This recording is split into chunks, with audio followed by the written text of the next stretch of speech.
Shalom and welcome to another in our series of podcasts from Temple Beth Am, a dynamic center for conservative Judaism in Los Angeles. This is a recording of Rabbi Adam Kligfeld's weekly Rashi study class. Hello to anyone who's listening to this on the Temple Beth Am podcast series. We're getting to a pretty auspicious spot in this parsha and this story. And the reason is, if you're familiar at all with the structure of the 10 plagues, you have almost uninterrupted narrative about the plagues from blood until darkness. And then you have the warning of the 10th plague, which we've been in a bit. And then you have an interlude, which is basically all of chapter 12, or most of chapter 12, before we actually see the putting into place the 10th plague. And we're almost there, depending on how many questions get asked today, which if we linger, that's always a good thing. But we're almost at the end of chapter 11, and you'll see that once we begin chapter 12, we'll be in a very different mode, kind of a parentheses, and we'll discuss that in detail as to why that's there before we get back to the storyline of Exodus. And where we are right now, we read verse 8 in chapter 11, but we didn't do the Rashi on it. And I want to read it again.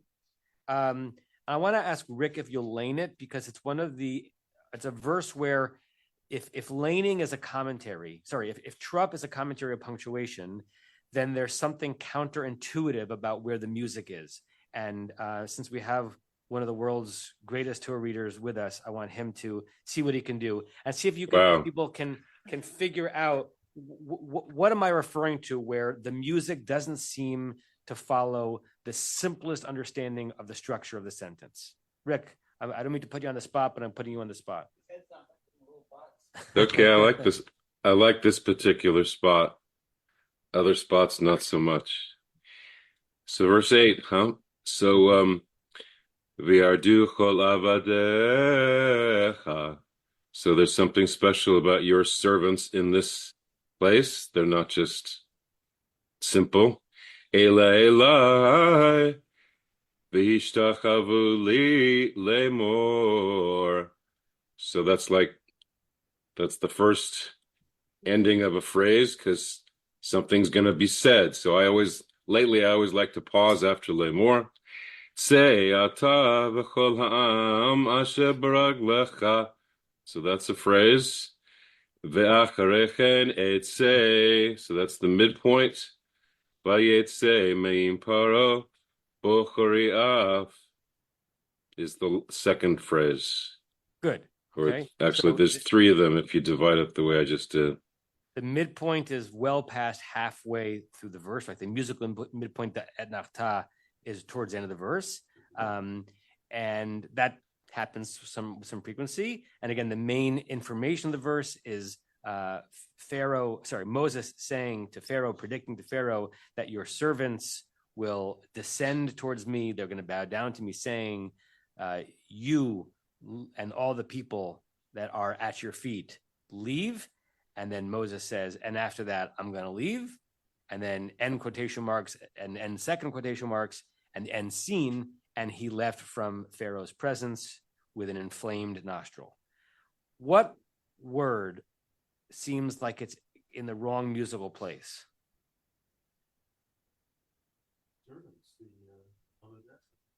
Let's get you a microphone, Norm.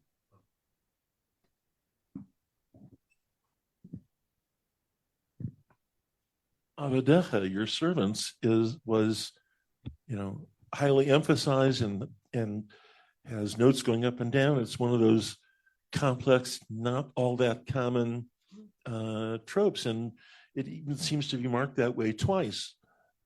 The reason why it's marked twice, by the way, is that that's a katana note, and a katana always appears on the last letter of a word.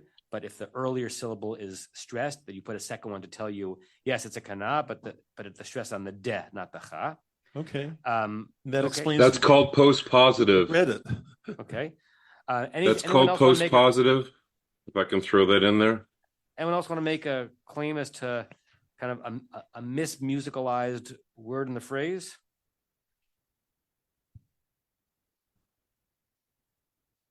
Rick, if you were to re-Truppify the verse, would you change anything? Is it because Um, lemor came in the first part of that phrase rather than the second part? Wasn't what I was thinking, but that's also a little bit interesting that the lemor seems to begin, should be followed with a colon and a quotation mark, but the music doesn't necessarily lead us that way. There's another one. no, I'm not seeing what you're seeing. I think the word Ela is a strange trup because the phrase is V'yardu cholavadecha Ela, and all of these your servants will descend Eli to me. But the music is, and all your servants will descend these to me. The Ela is strange to me, and it makes me wonder if either the trup got it wrong, or the trup we have received is wrong, right? And there's been or we're not understanding something about what that Ela is doing, because the phrase is Kol Avedecha Ela, not Ela Eli. And whenever I've read that verse, I've always wondered why the Ela is the first part of a two-part musical phrase, the Kadma V'Azla, as opposed to the second part of a two-part phrase, Chol Avadecha Ela. So I point that out. Barry, you need a microphone, Barry.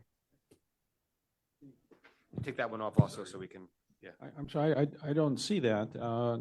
Eli, so it says, the servants, they're going to come to me. No, not Eli. Ela means these. Ela means these. Ela, Chol Avadecha Ela means all of these your servants. It's not Eli. It's the second one's Eli, but the first one is Ela, these. Unless the music is supposed to say, and all of your descendants all of your servants will descend, and almost as if we have to read the next two words, these will come to me, right? But it would have been simpler for it to be V'yardu Chol Avadecha Eli, Chol Avadecha Eli. That's how I would have retruped it. Okay. Oh, I see this. Ela and Eli. I'm looking at Eli. Yeah. But okay. Anything else in the verse that we want to make a question about before we jump into the Rashi? Okay. Rick, since your microphone is on, you want to read the Rashi? Sure. V'yardu chol avadecha, chalak kavod lamalchut.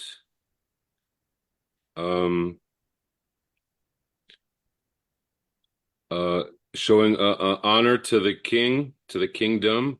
Right, and that's Malchut is kingdom. That's an idiom in both Old Hebrew and modern from Hebrew. To be cholek, if you wanted to do it in yeshiva speak, to be cholek kavod is to bestow honor, even though it literally means to divide honor or to distribute honor. Maybe it's to distribute, lechalek, right?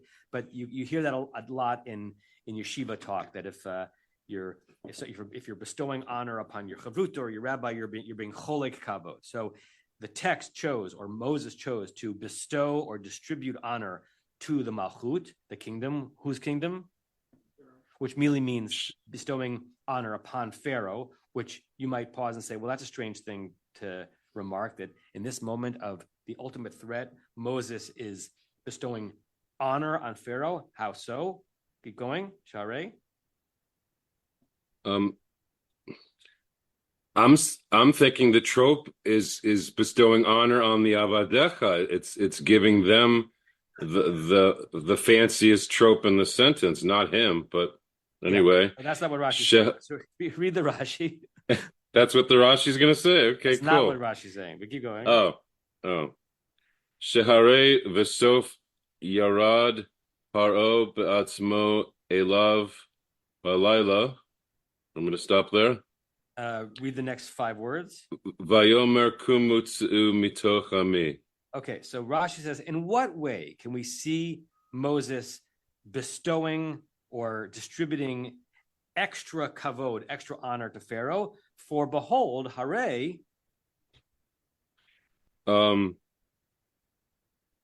Besof at the end. At the end, here means kind of ultimately, when this whole story resolves itself. Ultimately is what the servant says.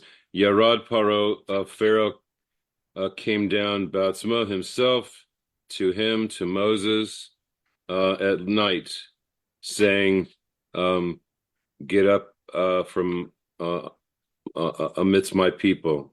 Everyone flip ahead to chapter 12, verse 31. Okay.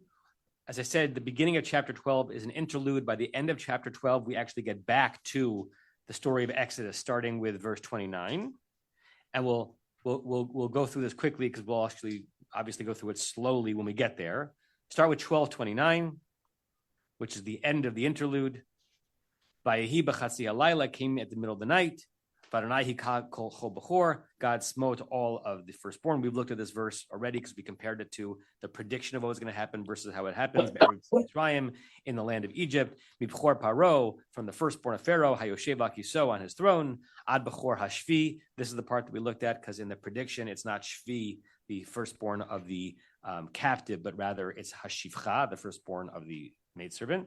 Asher Bevei Tabor, that even the captive that's sitting in the dungeon, v'chol b'chor behema, and also all of the firstborn of the animals. Vayakom paro laila, and Pharaoh got up at night. Hu v'chol avada v'chol mitzrayim, he and his servants and all of Egypt. Vatehitza kagdola b'mitzrayim, there was a great cry in Egypt. Ki ein bayit, there was no house. Asher ein shamet, in which there was no one who had died.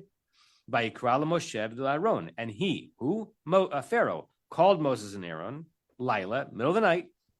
Vayomer, and he said, Kumu tse'u mitochami, get up and leave from my people, Gamatem, Gam b'nei Israel. This is when the Exodus actually is permitted.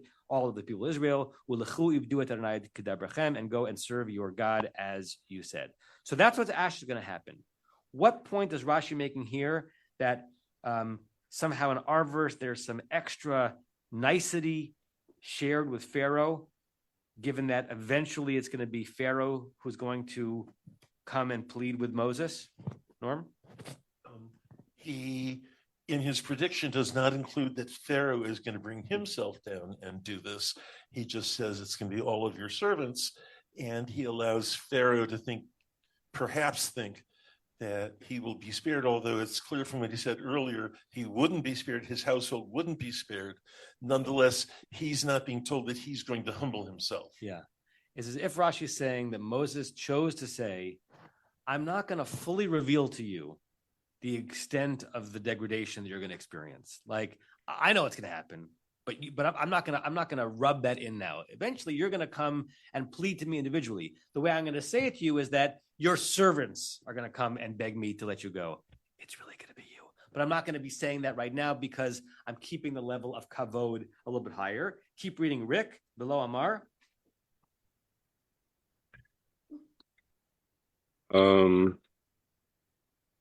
Sorry, I was looking around. All right. Velo Amar lo Moshe mitchila v'arata elai v'hishtacha vita li. But Moses didn't, Velo Amar lo, he didn't say to him, and you shall come down to me and prostrate yourself.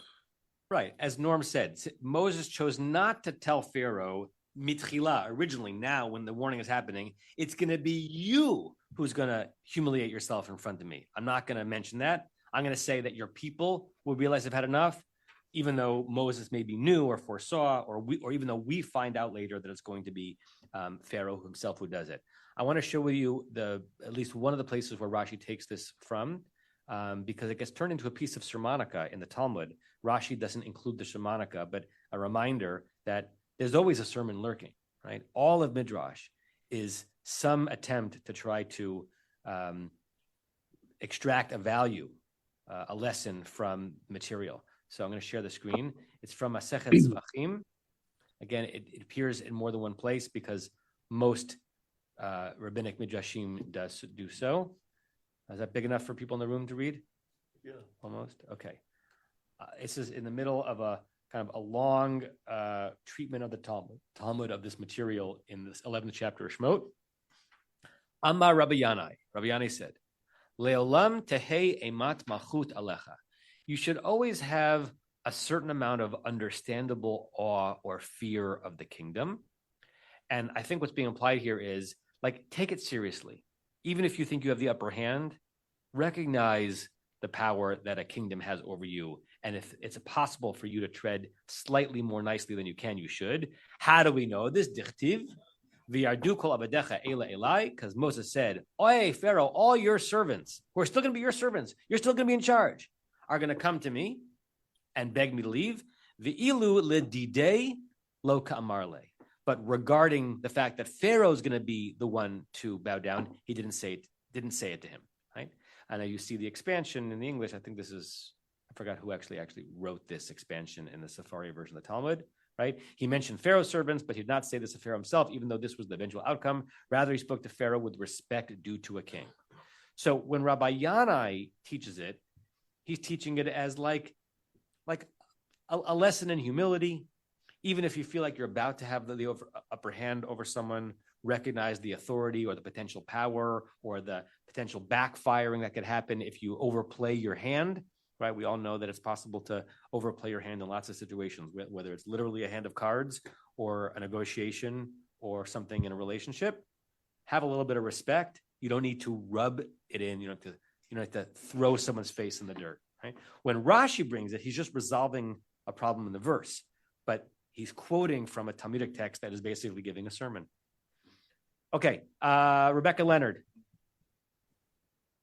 I wonder if by using the word yardu, come down, saying your servants will come down, even though when they come down, they're going to bow down to Moses or Moses and Aaron. So clearly Moses and Aaron are elevated in some way for them to bow down. The fact that they're coming down, the servants, maybe that's alluding to their coming down, obviously representing Pharaoh, who was on high in his throne. So maybe the coming down implies that it includes Pharaoh. Yeah, right. Which, yeah, you could read that both ways. You could say that the coming down is a suggestion that even Pharaoh's great height on his throne is going to be reduced, or since the coming down phrase is used, Moshe gives yet more kavod to Pharaoh by not specifically mentioning that Pharaoh is going to be the one descending, even though we know he is. It's a big deal for a king to get off his throne and to bow down and to beg, right? I'm thinking of a certain scene in cinema, and I can't figure out what it is. Is it a Star Wars scene where like someone is being asked to bow down, and you think that they're humbling themselves, or like a Superman scene? There's some scene in an early 80s movie where the protagonist is showing to be humbling himself, but then once he's humbling himself, he actually retakes the upper hand. There's a lot of directionality and up and downness in power. It's Darth Vader with Emperor Palpatine, isn't it? Maybe when he turns on him, he lifts him up in the air. Yeah, maybe that's what I'm thinking of. Yes. Thank you. Ian McDermott. Okay. Another comment, please? Please, yeah. So the V'hishtachavu li, I think, is important. They're bowing down to Moses. They're not bowing down to Pharaoh anymore. It's two goings down, the V'yardu and then the V'hishtachavu li. Yeah. So it's not so much honoring Pharaoh, I don't think. I think it's elevating the slaves. The servants know what's going on, and they're going to bow down to me. Rashi's saying it's an honoring of Pharaoh by not mentioning that Pharaoh is going to be doing that too. That's the honor. The honor is not saying, Pharaoh, I predict you're going to be bowing down to me, because that is the imagery. I'm sparing you from the description, even though you're not going to be spared from the actual action. Yeah, but again, just to underline, to say that your people are going to bow down to me, that's a challenge. I don't think he said that before. Right. That your people are going to bow down to me, Moses. I don't think he said that. Which again, I think adds fuel to Rashi's comment. It's already humiliating enough for Pharaoh to say that not only will your servants stop bowing down to you, but so will you. That would be one step to unnecessarily humiliating, at least according to Rashi's read of that Rabbi Yanai teaching in Zvachim. I see Larry Diane's hand and then Barry.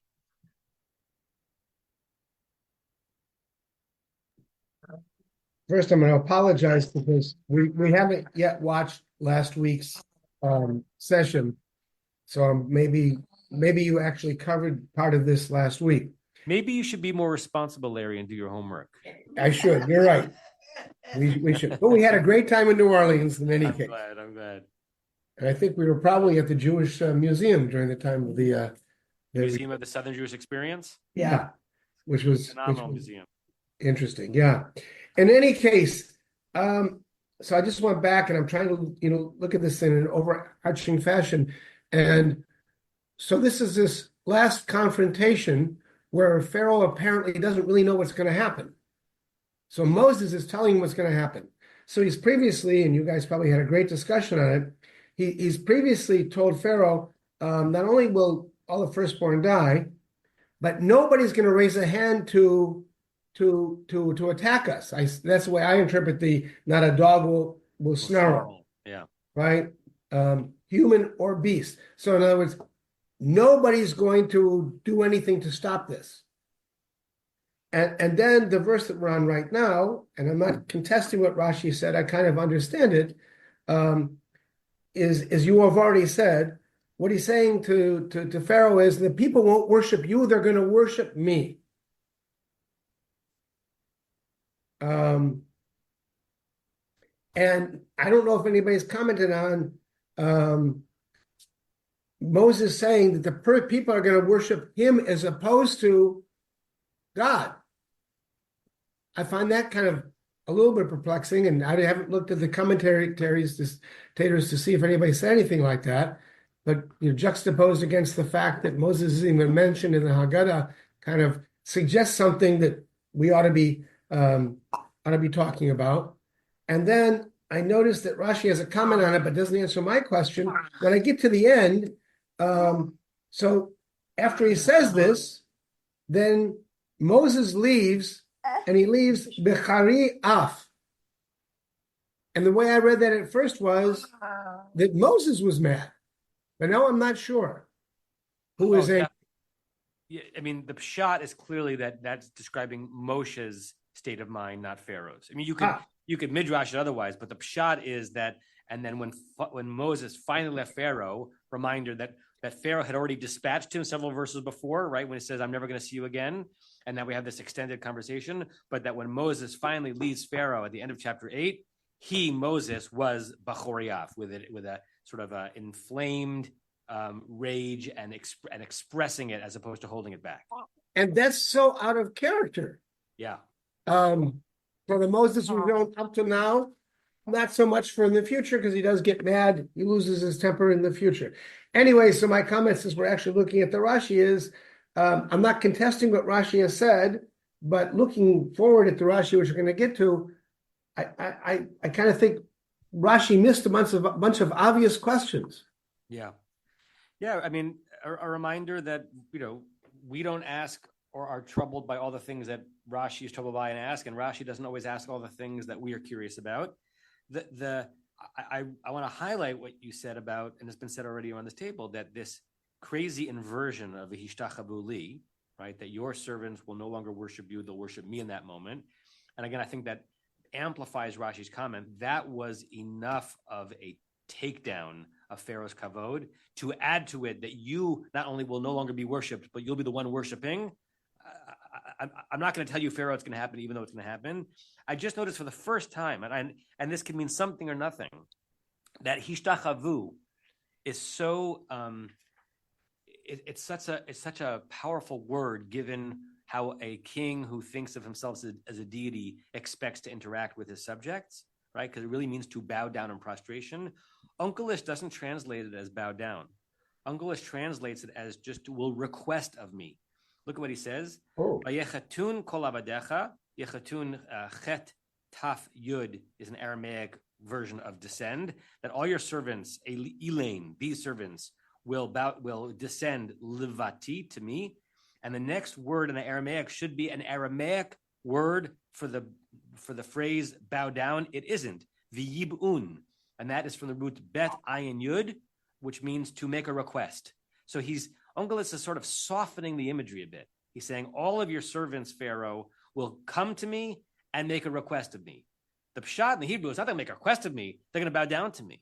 And I just wonder, am I not understanding about how that word operates in ancient Aramaic, and maybe it also is interchangeable with bowing down? Or I don't know, was Onkelos somehow wanting to present the text that Moses was even more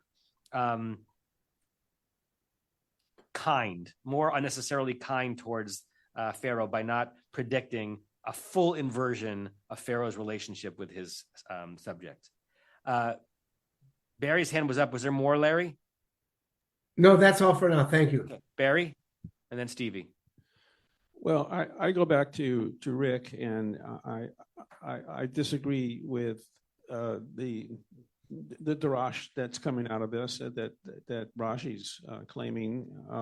It really, to me, it has the appearance to me of a revolutionary statement that what's going to happen is that those who come to you, Pharaoh, for your help to them, raising service, bowing to you, they're going to come to me because they will see me, God through me, having the power over everyone's lives, and they're going to come to me in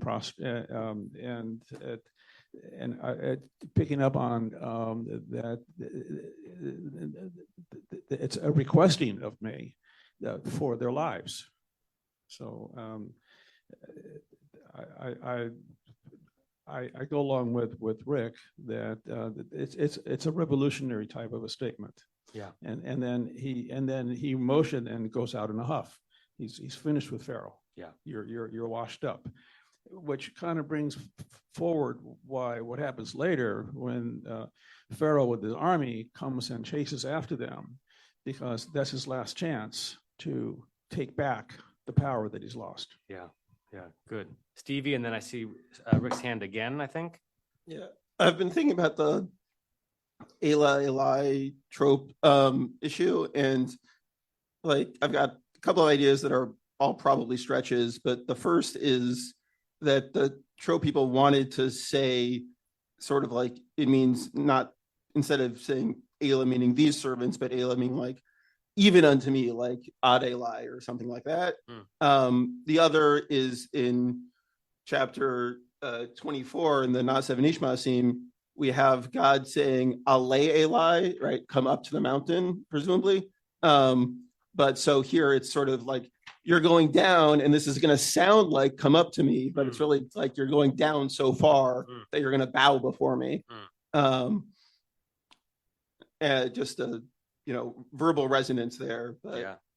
Again, it doesn't quite work as a shot, at least.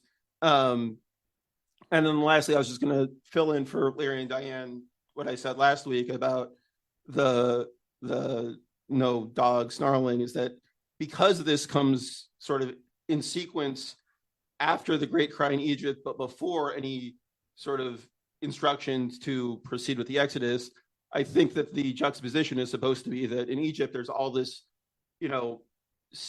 crying that's louder than any other cry in existence, in history, in future, whatever. And then in the Israelite homes, everything is, peaceable and quiet to the extreme. Yeah. And that being just the juxtaposition there. But, as you bring us back to the Elah Eli, variant biblical text is not my field at all. I know I've studied here and there, but I have no expertise in the actual editorial history of individual places in the Torah. It does make me wonder if, given how similar Elah and Eli are, particularly as it would have appeared in a manuscript, listen, you don't actually either need the Elah or the Eli in the verse. And I wonder if originally it was just one of them, and then somehow it got turned into two, and that created a musical problem that had to be solved, right? Because the verse could have been V'yardu chol abadecha Eli, right? That your servants will all descend to me, and you don't need the Elah, because the Elah is implied. Which servants? You don't need these servants. They are servants. The kol is more specific than the Elah, so you don't need the Elah. It also could have been V'yardu chol abadecha Elah v'yishtachabuli. You don't need the Eli, because the Li is coming, that all of these, your servants, will descend and bow down to me. So I wonder if originally it was either Elah or Eli.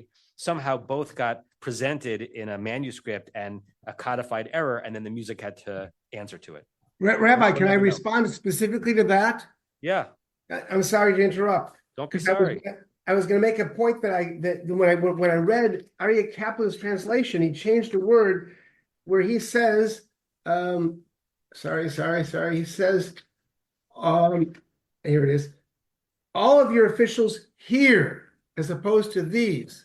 And when I heard that, I thought to myself, wow, what Moses is saying to him, and this is why I think it goes against what you're saying, and why Elah is also part of the Kalma Va'azla, and all of your servants, these guys, you guys right here who are right in front of Pharaoh are going to bow to me. He's being provocative. And you can imagine the servants saying, no, not me. No, I wouldn't do that. And he's saying, these guys right here, they won't contest what I'm saying. They won't be able to contest what I'm saying. And that's why I think it's the Elah, I just at least now realize it, the Elah actually fits in here. He's reinforcing this one standing right in front of Pharaoh. Yeah. Which again gives, I think, yet even more fuel to Rashi if Rashi wants to see Moses as already having sufficiently humiliated Pharaoh. He didn't need to go one step further, right? These guys right here who you think are serving you, they're going to serve me. Yeah, Everett Fox translates it similar. He says, then all these your servants, as if he's pointing right here, all these your servants shall go down to me, and they shall bow to me, saying, JPS, then all these couriers of yours, courtiers. Yeah. Okay, I see a lot of hands up. Rick's hand was up, then Stevie, then Norm. Were you mid-thought, Stevie? Okay. Okay. Yeah. So since you're asking why some words are there or not, when he says Tsei ata v'chol, or they're gonna say Tsei ata v'chol ha'am, it could have just been Tsei ata v'chol amcha. You go with your people.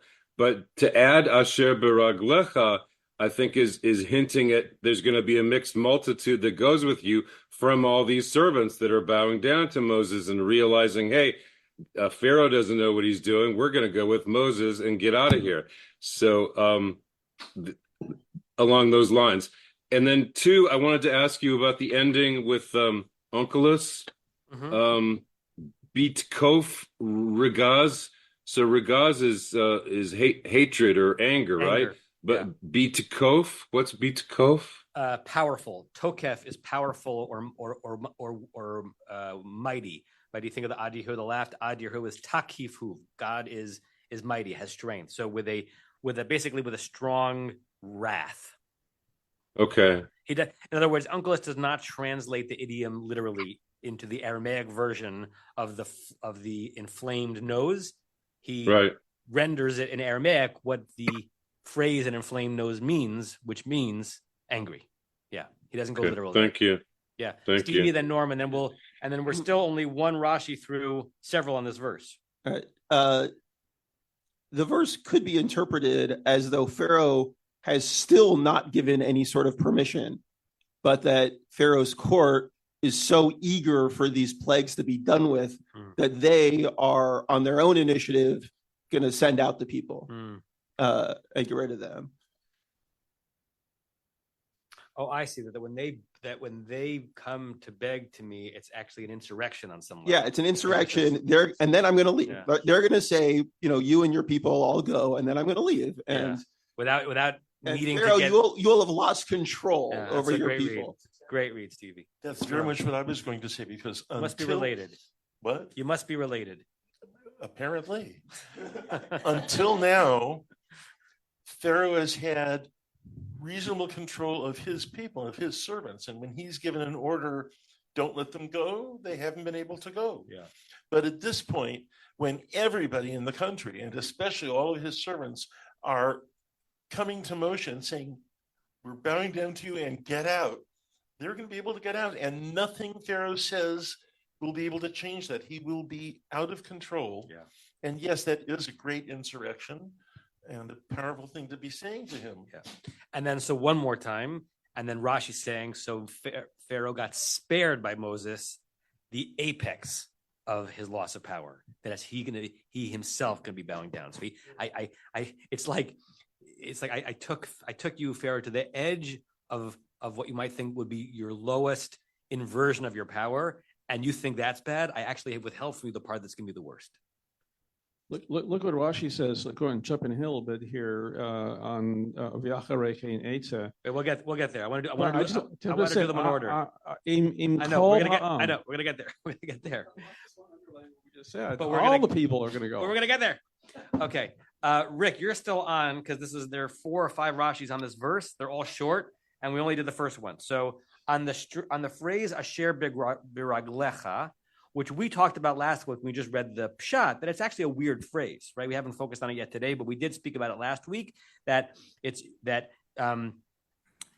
they, your servants, will come to me and they will say to me, you, meaning me, Moses, leave v'chol ha'am asher beraglecha, and all of the nation, literally, that is at your feet, okay? And that's an interesting phrase, so Rashi is going to unpack that. This is one of those ones where, like, we don't really need Rashi to tell us what it means. We know what it means, but it's interesting to see how he's going to handle it. Go ahead. Aholachim achar atzatcha vehiluchach.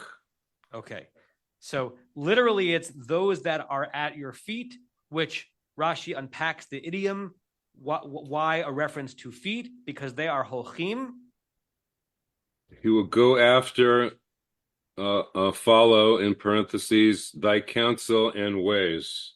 Right. So this is, Rashi doesn't use the word regel, foot, leg, in his answer. He uses the verb and the root halach, to go, to suggest that what does it mean that these people are at your feet? That their feet are following wherever you go and whatever you say they should do, right? And this is not what Rashi is talking about, but it's a good reminder why it is that the Hebrew word for Jewish law has nothing to do with the word law, has to do with going and following, halacha, right? Halacha means the way, following the path that has been set for you. So these people, this again in Moses' imagination of what the servants are going to say to him about his relationship with the Israelites, they follow your command. They are holech after your eitzah, after your advice, and kind of whither thou goest, they will go. And that's why it's a reference to his feet as opposed to some other reference. JPS translates, not JPS, Everett Fox translates that phrase, go out, you and all the people who walk in your footsteps. So it's uncommon for Everett Fox to add in a word that's not there, but he wants to make sense of the regel. There's no halach, right? There's no walking in the verse, but he's almost evocative of Rashi, because Rashi adds in the walking part, which is what makes the reference to the feet, footsteps, more possible. Okay, anything on that? All right. Let's go to the next one, the one that Barry was bringing us to a few minutes ago. On the phrase v'acharei chein eitzei, before we read the Rashi, what's the question you think that Rashi might be asking on this sentence when Moses says, after your people will bow down to me and plead with me, then after that I will go out? What might you ask on that? Norm?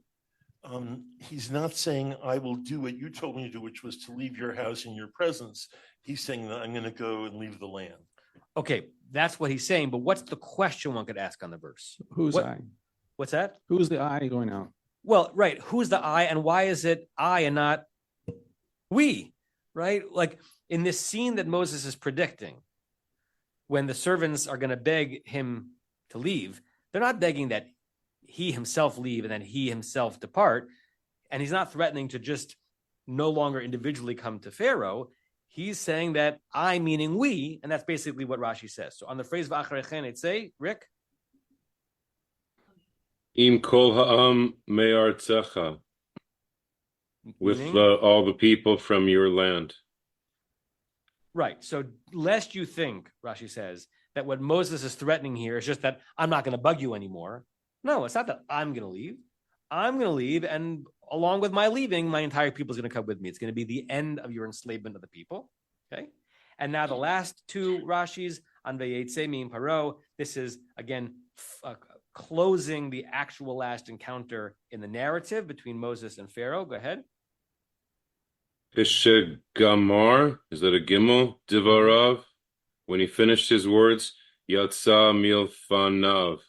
Meaning? Yeah.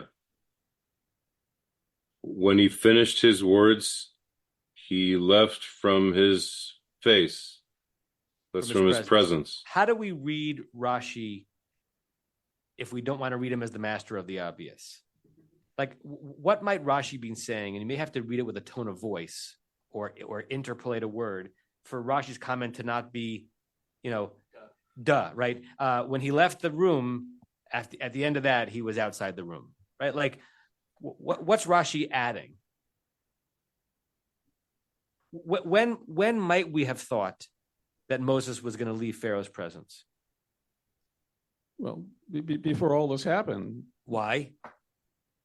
Moshe had already. Pharaoh told him to get out, right? Go back to the end of chapter 10, right? Where Pharaoh says, Vayomer lo Pharaoh, this is chapter 10, verse 28. Lech me'alai, get out of here. Hishamer lecha, watch out.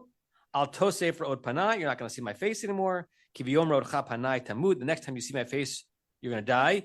You might have thought that now the end of it. Rashi's saying here that the reason why the Torah is telling us that Moses left, obviously he left, he stopped talking, is it to say, and only when he was done talking. Left on his own terms. Correct. He left on his own terms, right? And it's obvious that that's what happened in the moment, but Rashi's saying the Torah has to reinforce it to remind us that he did not take his leave because Pharaoh dispatched him. He took his leave because he was done. I read it as this, rak shegamar dvarav. Only when he was good and ready did he finally leave his presence, even though Pharaoh wanted him gone earlier. Not only good and ready, but also angry. Also angry, which leads us to Bachoriyaf, last Rashi. There are 5 Rashis on this verse. Al shamarlo al tosef ra'ot panai. So going back to the verse you just said,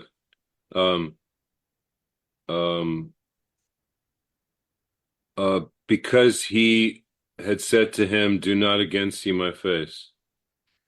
What's Rashi playing with here? What's he adding by the saying, off in the face, the nose in the face? What's he adding by saying that the reason why the Torah tells us that Moses left angry is to connect Moses' anger with the fact that Pharaoh had dispatched him so precipitously?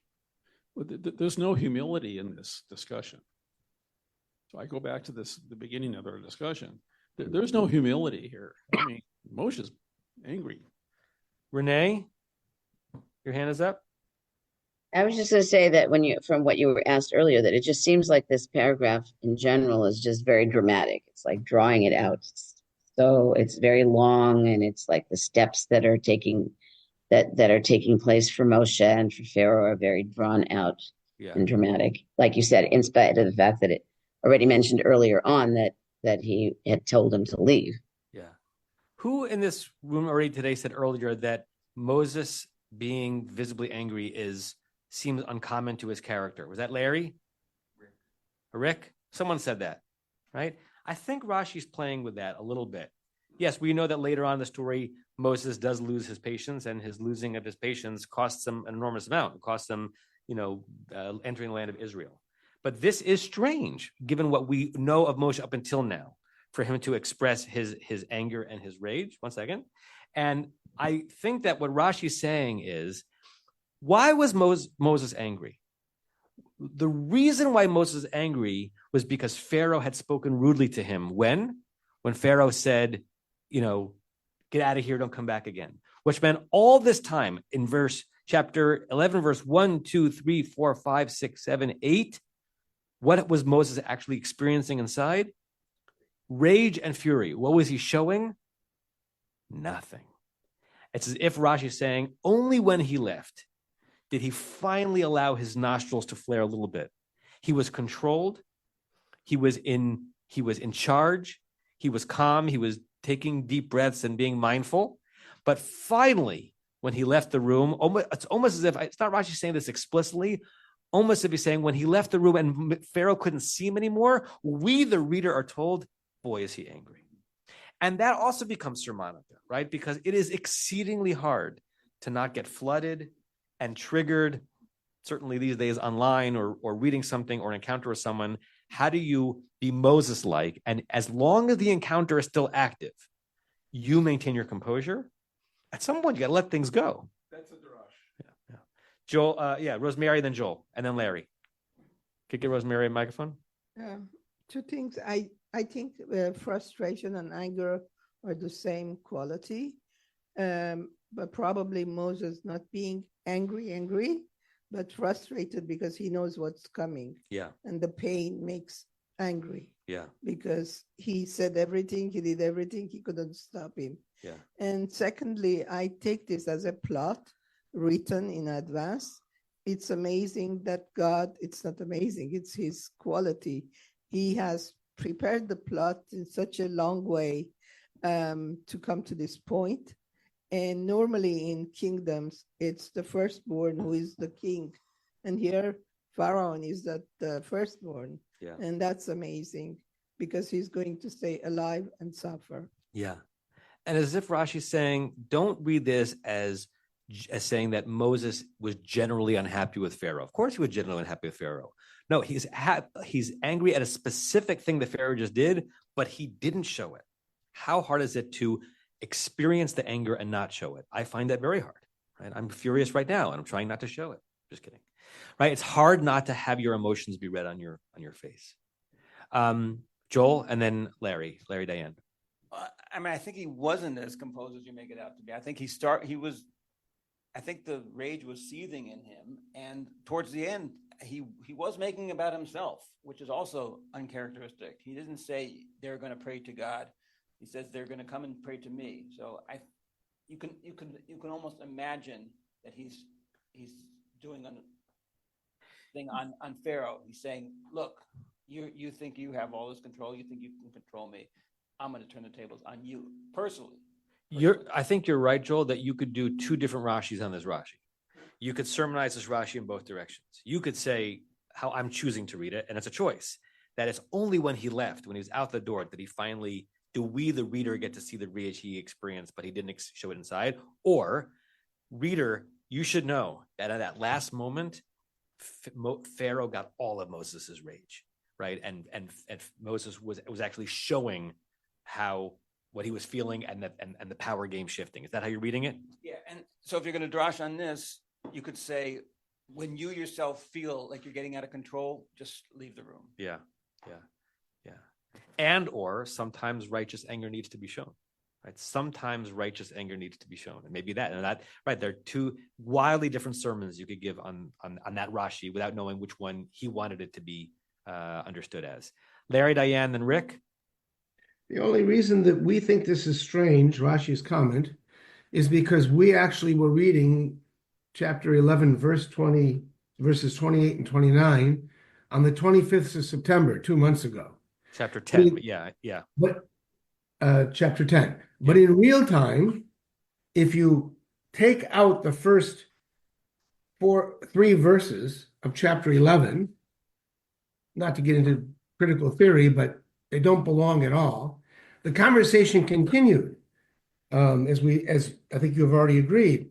Moses says to Pharaoh, after he tells him not to see his face, rightly have you spoken, I will not see your face again. Thus said the Lord, around midnight I am going out in the midst of Egypt, and every firstborn in the land of Egypt shall die, blah, blah, blah, blah. He's calmly, very calmly telling Pharaoh what's going to happen. And you get the dog snarling verse, and then you get this verse, and then he turns to leave.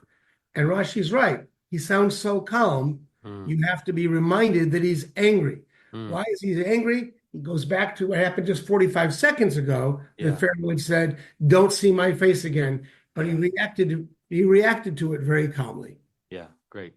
Yes, there's a plus and a minus to slowing down the text as slow as we go in this class, right? The minus in laning, when you hear a whole parsha, like you can't really think about it, right? But you get the sweep, you get the flow. We, at this pace, sometimes forget how recent 8 verses was ago in the flow of the narrative, right? And we would have had more of a kind of an organic awareness of why Moses would be, nostrils inflamed because of how he was just treated. 1 second, Norm. Rick, was your hand up again? Hi. Or? So, okay. Yes. So because we went forward a little bit, I see after the Bochari off, I see Revot Moftai, which in my mind echoes Re'ot Panai from the verse about 28. So there we had Re'ot Panai, we had Re'ot Cha, Re'ot Panecha, and then just the rhyme, just the alliteration of Revot Moftai. I just really like the literacy of it. Yeah. And then to agree with Joel, I think if we could say that Moses had a flaw, it was his anger. And when he's doing the thing with shall we bring water, him and Aaron, and because of that, he's denied going into the land because he takes too much on himself. Here he's saying they're going to worship me, Lee, and 8 say I'm going to go, and then he's angry. So when he makes it all about himself, the anger shows through, and it's a cautionary tale, I think, predicting what Moses is going to do later, if you like. The first comment that Rick was making in the next verse, which we'll get to either end of the class today or next week, not next week. There's no class next week. At least I'm not going to. I will not be here next Wednesday. I'll put that in the WhatsApp chat. I will hear from Leonard if he's able to teach, but I can't teach next Wednesday. We have the 2-word phrase "revot moftai" at the end of that verse, the multitude or the increasing of my wonders, and he was saying that is evocative just in vowels of the Re'ot Panai that we have been referring to, which is the last thing that Pharaoh said to Moses. Okay, Norm, and then we'll read one more verse. In real time, we are uncertain or would be uncertain what comes next. And in this case, I think Moshe is in a position kind of like Yonah, because he's predicted that dire things are going to happen. But if at that moment, in that next hour or two, Pharaoh had changed his mind and decided to let the Israelites all go, probably he could still have spared all those firstborn people and animals and sons and maybe daughters. And that's what happens to Yonah. Yonah goes to Nineveh eventually, and the Assyrians repent. And we have an inkling that most of the Egyptians are ready to repent as well, but not Pharaoh. Yeah. And God is going to give Moshe reassurance about that, but he hasn't done that yet. And Moshe could be envisioning the possibility that all of his predictions will prove false, and be very frustrated by that possibility. It's a nice read, Norm, because it kind of amplifies the tragedy that's about to come. And if we were reading it through the first time, you're suggesting it's still avoidable. It's still avoidable at this point in the story. Rebecca Leonard? Yeah, just to let you know, Leonard will not be able to teach next week. Okay, so no class next week. I'll put it in the WhatsApp chat, but no class next week. Happy Thanksgiving. Okay, let's read one more verse. Steve, do you want to read verse 9? Vayomer Hashem el Moshe lo yishma aleichem paro laman ravos mofsai be'eret Mitzrayim. And God said to Moses that he will not listen to you, Pharaoh. Pharaoh will not listen to you, in order that will make many or multiply my wonders or signs or whatever in the land of Egypt. Yeah. And the ethical problem in this verse, which we've been dancing around for 10 plagues, is the lama'an, right? That the pshat of the verse is, let me take back one step. or go back one step. Norm, your comment you just said before is even more interesting now, because it's as if God is saying to Moses, right now, you could legitimately think that this might be avoidable. Guess what? It's not going to be, because he's not going to listen to you, even though you just made a very, very hard plea. But the reason it's not avoidable, at least in this verse, is not because Pharaoh himself was too stubborn, but because I, God, want another opportunity to display more of my wonders amongst the people of Egypt. I'm not done yet. That Laman is really challenging, right? God said to Moses, Pharaoh will not listen to you, so that, in order that, as if I'm designing this, there'll be an increase in the wonders, my wonders in the land of Egypt, right?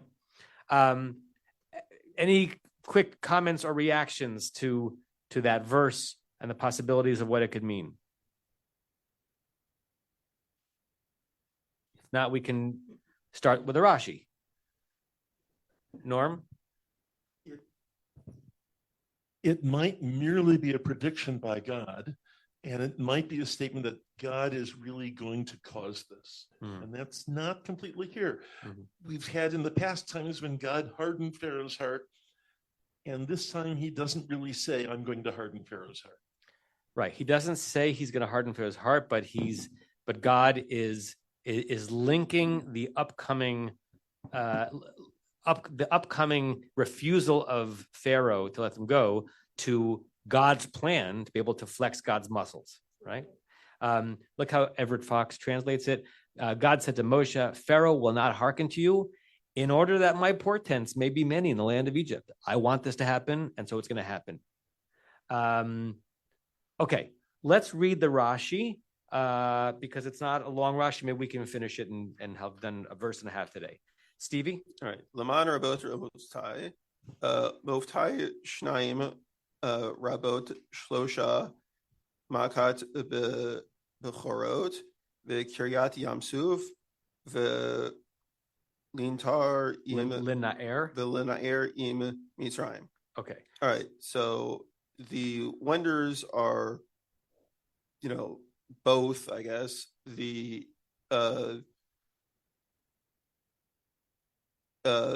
multiplying of the 3 plagues that of the firstborn, and the splitting and the crossing of the Yam Suf, and the witnessing, I guess, the being seen in Egypt. Okay, let's slow it down a little bit. Rashi is doing a technical read on a doubling. Revot, the word moftai already means more than one wonder, because it would have been particularly how it's voweled. Without the vowels, mofti could be my wonder. Moftai, and Rashi our vowels, means my wonders. So by the time we get to the word moftai, there's already a plural. But revot is a pluralizing of the plural, because the revot means a manying. It's very hard to do this in English, of my wonders. So Rashi says, if it was just the word moftai, it would mean shnayim, 2 wonders coming up. But the word revot suggests that 3 wonders are coming up. And what Rashi's saying is, this is not about wonders that have already been done, but things that God has yet to do to the Egyptians. And if we think about it before reading Rashi, what upcoming 3 wonders has God not yet done for Pharaoh? We might have thought that the primary one is the 10th plague, Makah Bechorot. So Rashi gives us 3 upcoming wonders / miracles that God's going to do upon the Egyptians. Makah Bechorot, the 10th plague. Kriyat Yam Suf, the original splitting of the Red Sea. Ulin Na'er et Mitzrayim. Literally, this means like the shaking of the Egyptians, but what it means is the drowning of them. It means the having them stay in the split water when the water comes over them, and that's the final act that releases the Israelites from their generations of slavery. So he's playing a game on the plural in the phrase Laman Revot Moftai, and then he finds a way to figure out that there's more than one, there's even more than 2 upcoming wonders. We're at the 9th plague, and so there's one more plague left, but there are 2 more big moments that God is going to show God's power in front of the Egyptians. Joel? Why is he ignoring Norm? Microphone. Why is he ignoring the previous ones? Why doesn't he say, I want my 9 plagues to become 10 plagues? I'm increasing the number of signs. Why is he ignoring everything that happened in the past? That's the thing you wanted to say. Meaning you could read the verse. You're saying to Rashi that the phrase, he's not going to listen to you in order that my 9 become 10. Yeah, you could read it that way too. That seems the obvious way to read it. Norm? Another way in which I think Rashi is missing the boat is he's ignoring the most important text we have in Judaism. We all know the Haggadah tells us there are at least 50 plagues at the Red Sea. Yes. That's multiplying. Larry, Diane, last comment because we're over time. So this will carry over till in 2 weeks. You forgive me, but we cannot read verse 9 without reading verse 10. They're connected. And so by not recognizing that the first words of verse 10 say, and Moses and Aaron had done, and I'm now using specifically the pluperfect, because that's what Alter tells me to use, had done these portents, we will be debating endlessly about what God meant when he talked about, I want to multiply the portents. So the discussion I don't think can be fully had until we've read verse 10. Right. And when we read verse 10, one of the things we're going to say is that the verse 10 cannot really be understood until you read the first verse of the next chapter, which is chapter 12, verse 1. So you're right that these appear in a trio, and to read them individually is hard, but life is hard sometimes. Have a good day, everyone. No class next Wednesday. Early happy Thanksgiving, but see you in Shul this Shabbat. Bye, everyone. You have been listening to another in our series of podcasts from Temple Beth Am, a dynamic center for conservative Judaism in Los Angeles. If you enjoy these podcasts, we invite you to write a review on the Apple Podcast site or wherever you get your podcasts. For more information about Temple Beth Am Los Angeles, go to tbala.org.